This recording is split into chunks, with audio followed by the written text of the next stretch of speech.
আসসালামু আলাইকুম everyone, welcome to another blog. আজকে হচ্ছে কি আমরা যাচ্ছি রাঙামাটি। সকাল সকাল ঘুম থেকে উঠে আমরা বের হয়ে গেছি। যদিও আমাদের বের হওয়ার কথা ছিল 7টায়, বাট লেট নাইট ঘুমায়ে আমরা হচ্ছে গিয়ে বের হয়েছি 7:45-এ। যেহেতু আমরা অনেক দূর যাব, তার জন্য হচ্ছে গিয়ে আমাদের গ্যাস ভরতে হবে, তা না হলে মাঝ রাস্তায় গাড়ি থেমে গেলে আমাদের ওখানে বসেই থাকতে হবে। দ্যাটস ওয়াই অ্যাট ফার্স্টে যেটা আমার করণীয় ছিল আমাদের, সেটা হচ্ছে আমরা গ্যাস নিয়ে নিয়েছি, তারপর হচ্ছে আমরা বের হয়ে গেছি। তো এখানে বড় ভাই তার ছোট ভাইকে খুব সুন্দর করে আলিঙ্গন করে একসাথে ঘুমোচ্ছে। যেহেতু আমরা সকালে তাড়াতাড়ি উঠছি, তো সবাই ক্লান্ত, তো তারা যেহেতু বাচ্চা তারা ঘুমায় গেছে।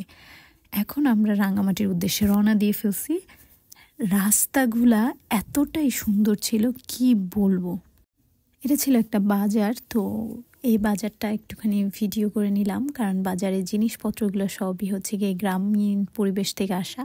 সব কিছু দেখে আমার কাছে খুবই ফ্রেশ মনে হচ্ছিল। সবাই সুন্দরভাবে, যেহেতু আমরা সকালে যাচ্ছি, তো সব কিছু নিয়ে বসছে সবে মাত্র।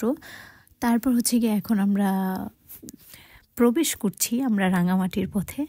রাস্তাগুলো এতটা সুন্দর, আমি কি বলবো, যদি আমি কখনো আগে হচ্ছে গিয়ে রাঙামাটি তারপর ওই দিকে যাইনি, তো এটা ছিল আমার ফার্স্ট টাইম। আমার রিকোয়েস্টে ওখানে যাওয়া। দেশের বাইরে কখনো যেতে পারবো কিনা জানি না, বাট দেশের ভিতরে কিছু সব জেলা দেখার খুব ইচ্ছে। আমি একটুখানি ভ্রমণ করতে পছন্দ করি আর কি। তো এখানে পাহাড়টা খুব সুন্দর। মাহাতার পাপা যেহেতু আগের বার গিয়েছিল, এখানে তারা ছবি তুলছে, তাই বললো যে এখানে ছবিটা অনেক সুন্দর আসে, অ্যান্ড পাহাড়ের ভিউটাও খুব সুন্দর। তার জন্য ওইখানে নেমে আমরা কিছু ছবি তুললাম। তারপর আমরা আবার জার্নিটা শুরু করি নেক্সট ডেস্টিনেশনের জন্য। এখানে একটা পার্ক ছিল, যেটার নাম ছিল আরণ্যক রিসোর্ট হলিডে পার্ক। তো সেটা ছিল হচ্ছে আর্মিদের একটা পার্ক। সেটা মাহাতাবের পাপা এর আগের বার আসছিল, তখন আর কি গিয়েছিল। সেটা নাকি ভীষণ সুন্দর, এই জন্য হচ্ছে গিয়ে আমরাও যাচ্ছি সেখানে টিকিট হচ্ছে গিয়ে 40 টাকা করে ছিল। মাহাতাবের আর হচ্ছে ওয়াদির টিকিট নেয়নি, আমাদের জাস্ট 4টা টিকিট নেওয়া হয়েছিল।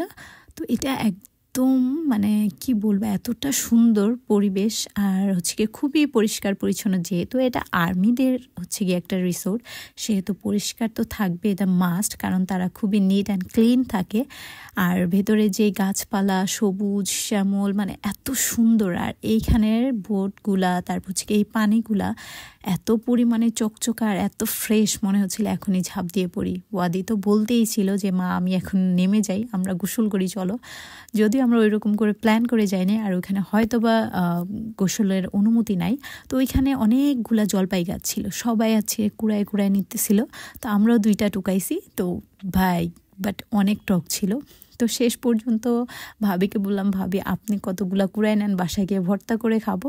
তো শেষমেশ ভাবি আর না সইতে পেরে ধাক্কা টাক্কা দিয়ে তাকে নামাই দিছি কুড়ানোর জন্য।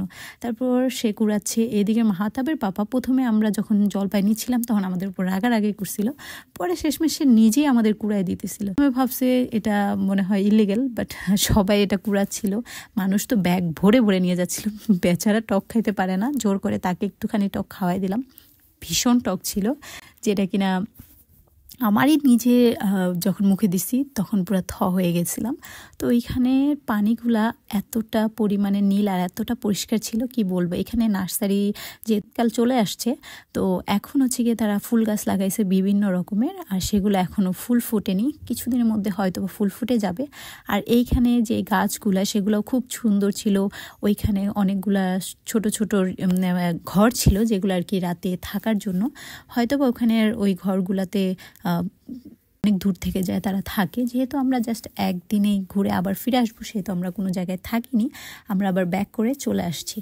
তারপর হচ্ছে গিয়ে সামনে সুইমিং পুল ছিল। তারপর হচ্ছে গিয়ে বোটে এক দ্বীপ থেকে আরেক দ্বীপে যাওয়ার জন্য হচ্ছে সুযোগ সুবিধা ছিল, বোট করে হচ্ছে এক দ্বীপ থেকে আরেক দ্বীপে যাওয়া যেত, বাট আমরা যাইনি। যেহেতু আমরা আরেকটা জায়গায় যাব, সেটা আপনাদের সাথে শেয়ার করবো নেক্সট ভিডিওতে। আর এই ভিডিওটা এখানেই শেষ করছি। সবাই ভালো থাকবেন, আল্লাহ হাফিজ।